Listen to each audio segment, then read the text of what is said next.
no, that's not good. Oh! This...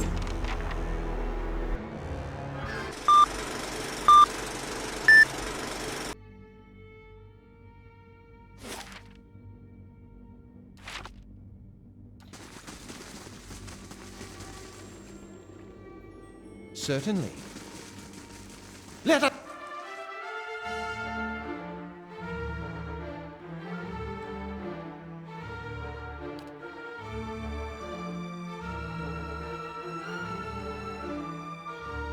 Let's end this!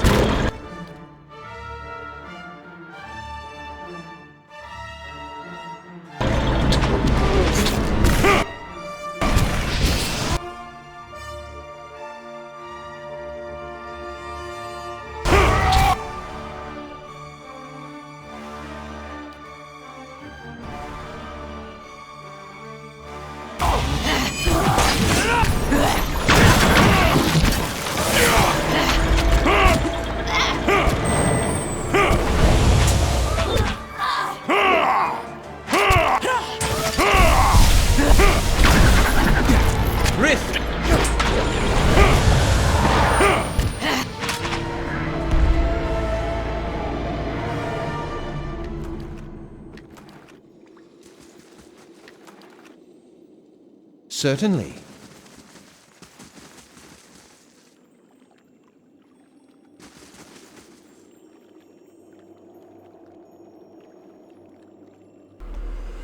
Judging by the claw marks and the scales around the edges of this pool, we believe it's regularly used by Legwith. You see something shimmering in the depths of the frigid murky water.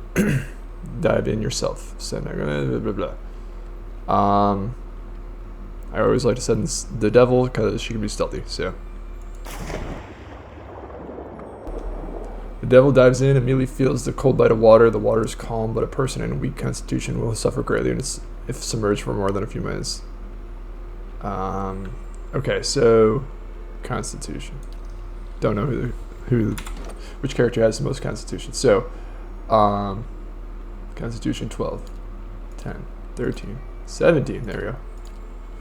Yeah, okay. So, send in Zahua. Go towards the light. Shrugs off the intense cold. Drives for the light. Murky constitution. Yeah. Zahua quickly recovers a cache of Legwith treasures, including a variety of coins and sets of surprisingly well-preserved plate greaves. Unfortunately, the disturbance of the horde was observed by a pack of Legwith that were swimming over to investigate. Hiding from the Legwith was difficult, but attempting to outswim them would require phenomenal athletic ability. Don't know if I have that.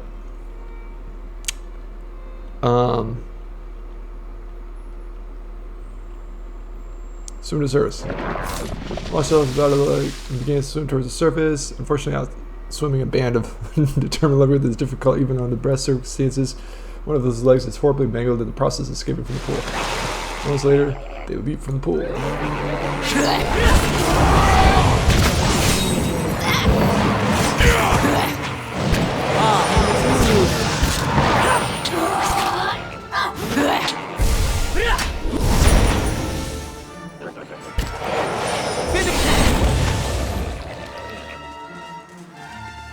Shall we get some shut-eye? Dang, I didn't see that spasm animation before. Yeah, so this guy's got a twisted ankle, severe burn, and a wrenched knee. It's not good. These guys are frozen in ice.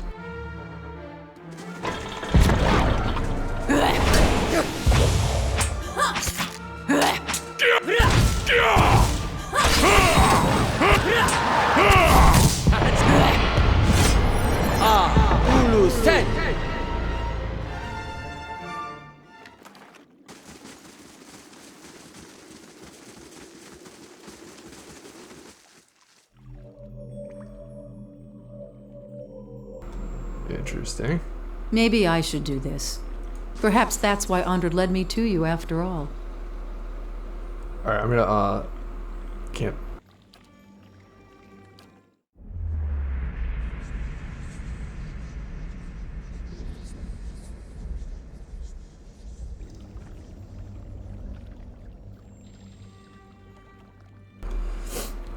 A ridge overlook a broad chamber of flooded with lake water. What? A ridge overlooks a broader chamber half flooded with. Oh, sorry about that. You could crawl down this way, but it looks too steep to stick to climb back up. So climb down. Oh, that's not good. Oh. This. Yeah, that was gnarly. Huh. I didn't think I'd be this creeped out by this shit, but whoa. Look at some of these tentacles come out and divide into two. It's definitely alien. Alright, so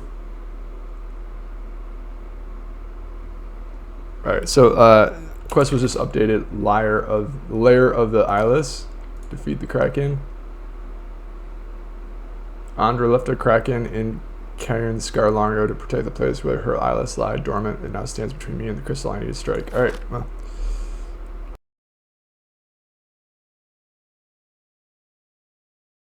This is why I really became a follower of Andra. The best monsters.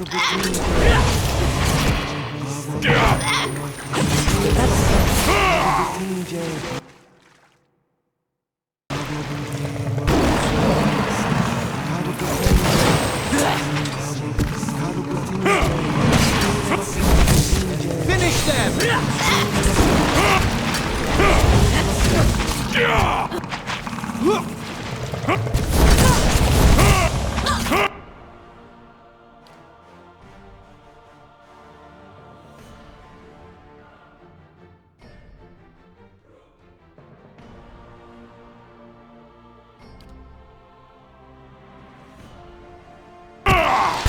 Lock him!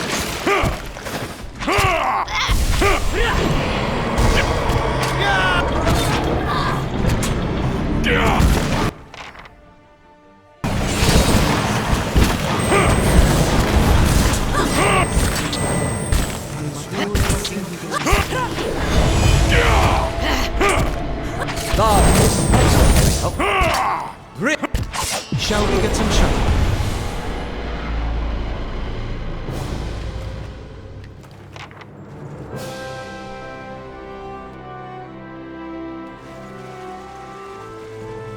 Certainly.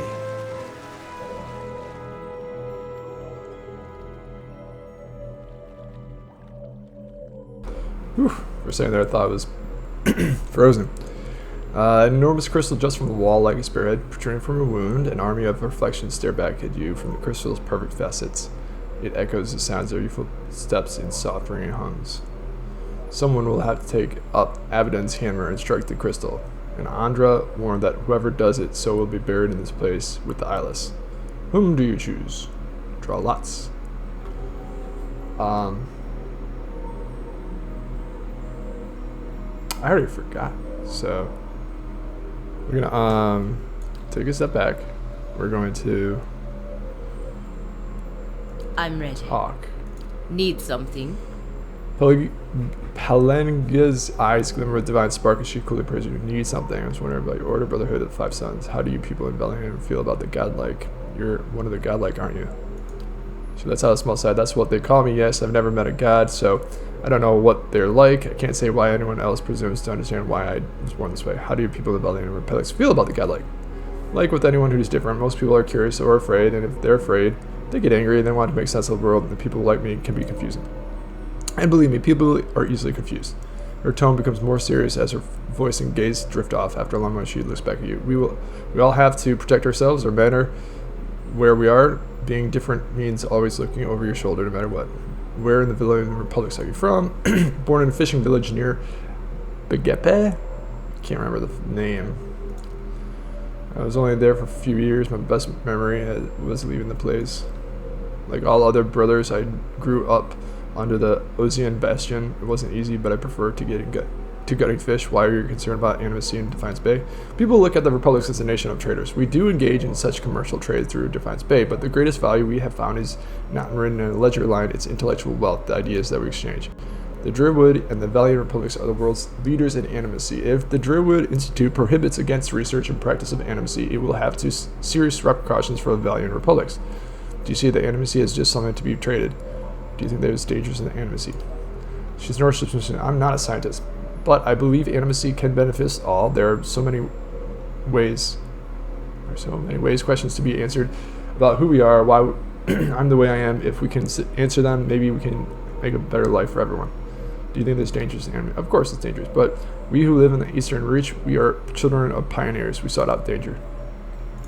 Okay.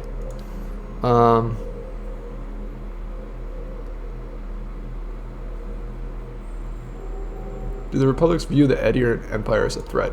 We used to view the Empire as a threat since the revolution of the Druidwood. The Republics have benefited from the shield that Druidwood provides. It's another reason why I fear the fall of the Defiance Bay. If the Druidwood is weak, Edirn will surely test the Republic's dominance in the Eastern Reach. Okay. So, this person I was saying that she wants to. Have you been doing since the assault? Well, I know that look. I'm worried I've lost more than a few bad dreams. It's strange knowing my life has been shaped by something I don't remember, but I feel like I can move forward instead of back. Now, I just have to figure out what I'm looking forward to do. What's the thing with Pallegina? She's just so earnest, and I always have a thing for women in armor. Oh, she's got a thing for her. Zahua is ready. This guy. What do you need of Zahua? I want to know more about your beliefs. Tell me about your home. What were you doing before you came here? Where did you learn to fight? The ways of the Nalpazga can make little sense to an outsider. Who are the Nazpaka? We are the warriors of the Takkan. Nobles, peasants, it does not matter. We are souls caged in flesh, nothing more. But it is one thing to say it, another to know it. So we train until we know it. Or until we meet our ends. I give this answer because it is what you wanted, but the Nalpazga would say different. They would say that we are nothing at all. What do the Nazpaka seek? Perfection. Look around you. The world is perfect. Every being, every moment, every death. Rarely do we see this. We stumble through life, lost in distractions. Every practice of the Nalpazga is a reminder to stop stumbling, to know the perfection. What do you practice? How can you say the world is perfect? You think the world imperfect? Most would agree. Most would say the world is imperfect because we suffer. They imagine a world without suffering and dream of living there, and suffer all the more for it. This is their mistake. The world is perfect. It was created by a boundless wisdom. It is for us to learn why a perfect world requires that we suffer. When we met, you said you were freeing yourself from vanity. How had you eaten snowcat when we met? Why had you eaten snowcat? The Malkachoa? At any time, it is rare that I have not eaten some. When you first try it, it seems a beautiful fantasy. You see colors you have never seen, meet creatures that are not there. With practice, you see that all it does is show you reality, the essence of all things, how they are alike and connected. I have watched trees grow and wilt before me. I have tasted meat and known the animal's life as if it were mine. But the Malkachoa often causes the stomach to empty with great violence, so it is not for everyone. You would ask much of one who knows little. Alright, I'm gonna sacrifice the Alma, because she's about the water god and forgetting and shit, so I guess it makes sense. Though, maybe I should sacrifice this Devil of Kark, because she's so upsetting.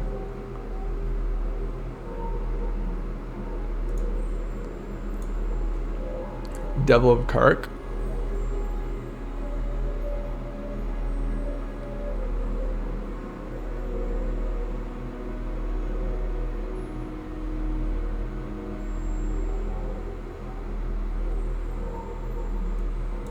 No, I want to sacrifice Manecha. Okay. All the sound as you approach Manecha. Became a gift bearer. Oops. And never figured it'd be my own corpse I left in Andra's depths. Still, it'll be good to do something I don't regret. Ups the hammer and swings it at the crystal. Oh, I should have played each one and saved it beforehand. Public clear rings through the air. A second later, ripples shiver through the water. Something big's coming. Lifts the hammer again and gives you a fierce nod. Final nod. Scream out of the flooded cavern and flee through the tunnels. Manecha continues hammering the crystal. Each strike magnifying the blast. The echoes build in physical tremors. Meanwhile, a heavier rhythm pulses through the cave. Footsteps, dozens of them. You round a corner only to see a line of eyelets advancing. The creatures stagger at the rhythm of the hammer thuds. Yet they crane their necks towards you, retcheting back their piston arms. Ringleader, cast ringleader. Okay. Consider who will cast it. You. The pocket of eyelets near the middle of the procession roar and turn on their neighbors. Chaos ripples down the line as eyelets turn towards the commotion. Dodge past the eyelets. You sprint past the distracted monster. Fortunately, the creatures are too focused on hammering to give chase. Manecha maintains a steady tempo in the crystal. Eyelets gather at the cavern where they batter the walls in time with a hammer of rhythmic blows. Ground shakes, falling rocks and scattered crystals splash to the ground. You flee the dark, rumbling corridors. I've seen this picture again. More spellbound eyelets scramble along, but they are too entranced by the swelling cadence to take more than an idle swipe at you. Tunnel narrows. Light filters through ahead. Exit must be around another bend, but it's clogged with rubble. Meanwhile, the ground drops several feet at once, and the tunnel begins rolling on the axis. A distant sound of rushing water echoes from the cavern. Frenzy! Smash the rubble. Lever the rubble with a pry bar. Consider who will do it. You blatantly realize that Manecha was the only person capable of doing it. Everyone attacks the rubble together. Dang it. Click buttons too fast. Roar of the scattered rocks rises from the depths. Moon drops over them. A few minutes of furious work finally clear the passage, but Pallegina is wounded, exhausted, exerted. Pallegina takes ragged in his breast and cradles one arm stiffly. The moon shudders again. You escape under the ice just as another thunderous crash sounds. Eyelets continue pouring into the cavern from every visible tunnel, crevice. Manecha's ears ringing at the ever-growing cacophony of smoothing rock and shattered crystal. Meanwhile, the water level is rising. Skull-splitting crack rends the air, and a surge of water knocks Manecha from her feet. The entire cavern rotates and plunges Manecha into a freezing soup of jagged metal, torn flesh, and stone. You dash across the lake. Ice squeals and cracks, rockets rocking dangerously underfoot. Sinking moon groans. Longfisher races across ice. Scout for a more stable place to cross. Zealous charge, or the party onward to zealous charge. Let's try that one. Pallegina. Words filled with vigor, you speed ahead while the ice cracks harmlessly from you. At last, you reach the safety of your home, of shore. In the middle of the lake, only the tip of the moon is visible above the ice. You watch in silence as it sinks into the depths.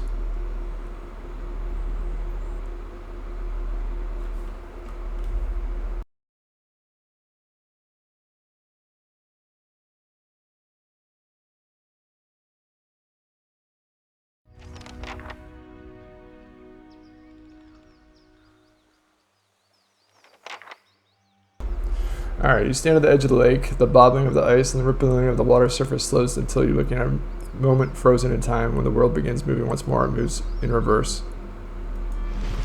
The surface of the water churns, rolls like it's about to spew something up, and it does. The fragments of Ionni Brathr rises unbroken. Ice reforms across the surface of the lake, spreading in long, frozen fingers.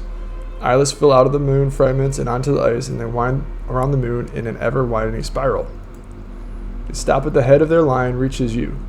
They speak in a single voice that resonates through grinding metal and hissing We steam. shatter and sink, discarded like worn tools. Why have you consigned us to oblivion? Scatter and sink, discard like worn tools. Why have you consigned to oblivion? And you try to kill me? Are you serious? You would have destroyed Kadnawa, Durgan's battery, and more. I would have killed many innocent people. You would have killed many innocent. You were worn out tools, broken and useless. Killed many innocent people? We do not cherish violence, but we will fight to defend the legacies of this world. In one hand, a hammer. In the other, a mace. We protect the greatest works of civilization, lest it collapse beneath its own weight. Then why did you storm Durgan Battery 200 years ago?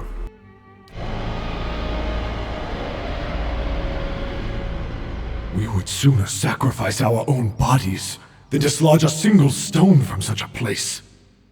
Why do you torment us with baseless accusations? Interesting. Tell that to the power gremlin you killed. You were charged with You were changed from a preserver to a destroyer. Andra changed you from a preserver to a destroyer. Who else would have done such a change to a mighty fortress? Alright, Andra. Then we were betrayed. Yes, you were transformed against your will. No, you were adapted to serve a new purpose. That depends on how you look at it. Yes, you were transformed against your will. And we were made to betray something we cherish.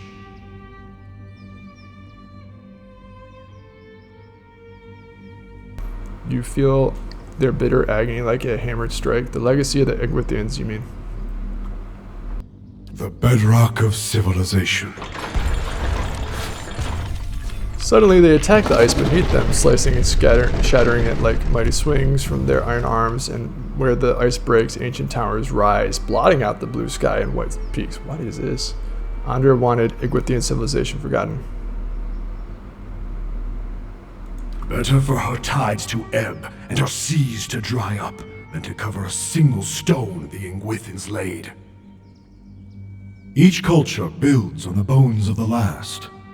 Yet many only look up at where they would go, never down at the foundations that bear them, like a mason who builds a listing tower. What peril do they inflict on their progeny? And what dishonor on their forebears? I think it's unwise to forget the past. I can't do the perception. Damn it. It is unwise to douse a lamp in darkness, to cut the legs from a table.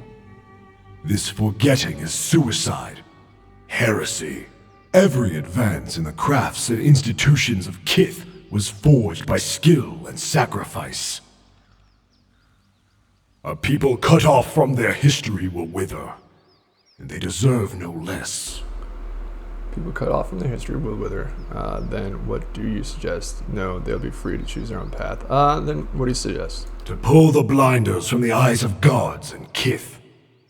That is why we must return to ourself and restore Abidan. Interesting. What do you mean by returning yourself? Perhaps Abidan was meant to forget his past. Some knowledge is too dangerous for this world. No. You speak as if history were a guide, yet it doesn't always provide a good example. Memory remains a burden, even when the events people it recalls are long forgotten. It's pain with no purpose. Very well, return to yourself and be the god of preservation once more. Enough. You must not restore Abidan's memory or its dominion over preservation. What do you mean by returning yourself?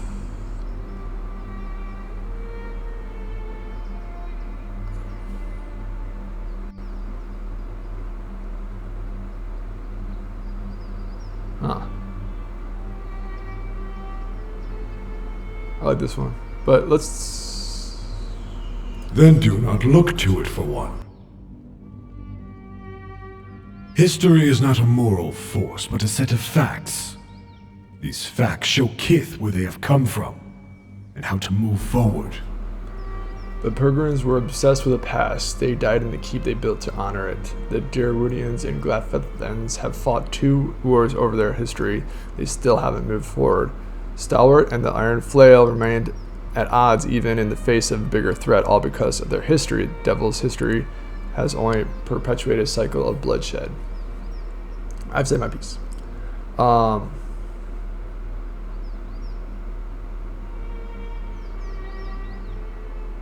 like this one about the war. But the memory of those wars has likely saved them from another now, when it would shatter a barren deer wood. It's not saying much. Better if the two nations could form a stronger accord. Perhaps you're right. It doesn't take a war to shatter a nation. Already, Deerwood's neighbors conspired to strangle it through dubious trade agreements. Right, Pallegina?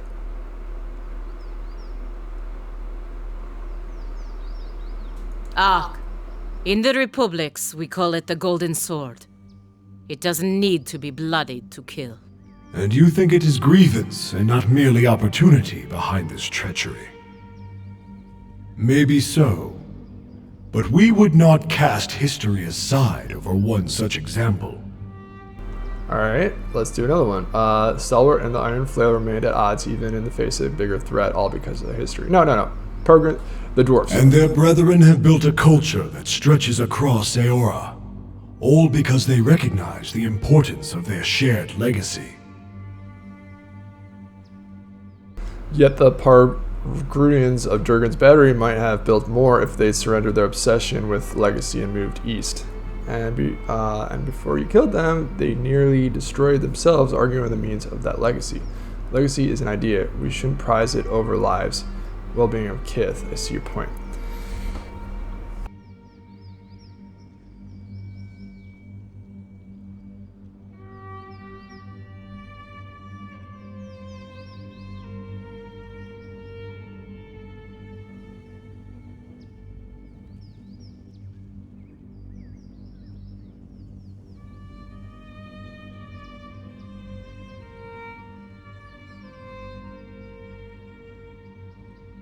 I mean, they almost did kill themselves over the meaning of legacy, so let's do Yet that it one. drove them to create marvels.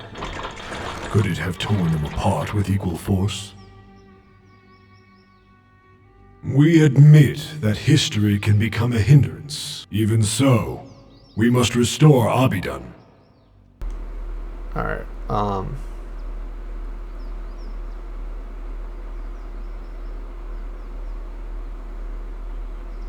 When Ionni Brathr fell, Abidan lost much. His will to preserve, the memory of how and why he died. But he built us with fragments of his own soul. In returning, we can restore what was taken from him. what do you mean about returning to yourself? Perhaps Abidan was meant to forget his past. Some knowledge is too dangerous. Okay, so I already asked that. I don't know why. Turn yourself and be the god of preservation when enough. You must not restore. Memory remains a burden even when the events and people it recalls are long gone. It's pain with no purpose. Perhaps anyone is meant to forget his past. Some knowledge is too dangerous.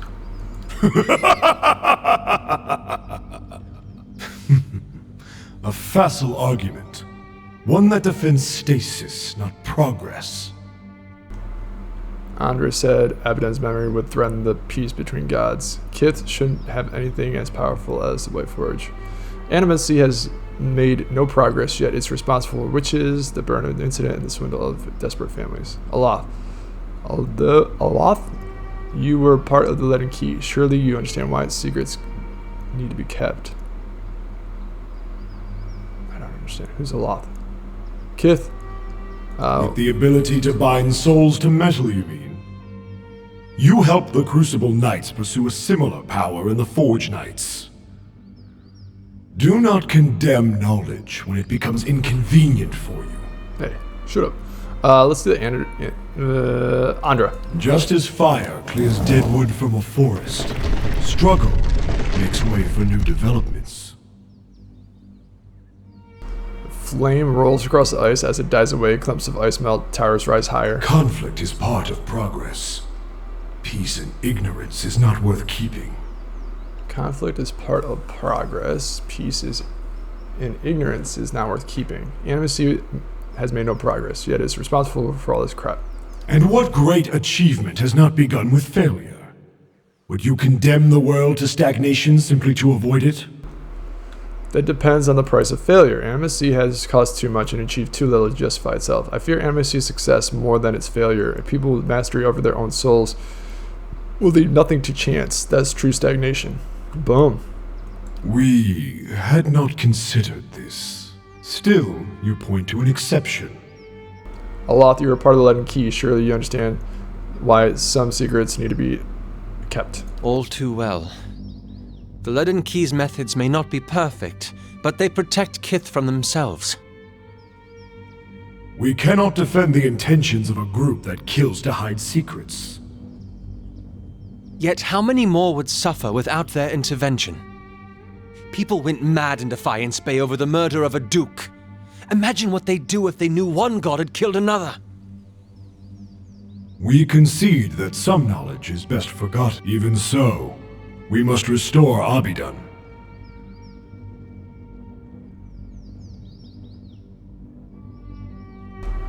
Okay.